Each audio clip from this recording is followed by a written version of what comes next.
nagtatagpo ang grupo ng mga kababaihan para sa mga kababaihan at ibang mga lahi.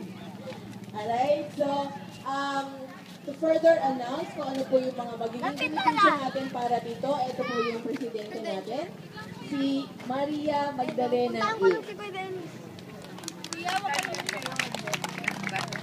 Magandang umaga sa magagandang tao dito. O, lahat ng sumagot, maganda, di ba? Gulat na gulat naman ako sa pagkakaisa ninyo. Meron kaming magandang balita at meron tayong pagsasaluhang masarap na almusal. So, after ng ginagawa natin, meron kaming regalo para sa inyo.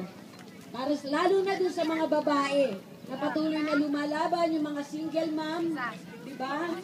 Yung mga nag-aalaga ng pamilya, masisipag ang mga asawa, kailangan natin magkaisa. Diba? So, meron kaming hanap buhay na ibibigay sa inyo, benepisyo, at marami pang iba. Ha? So, pagkatapos ng exercise, kakain tayo salo-salo at pagsaluhan din natin yung magandang balita. Sige, tuloy!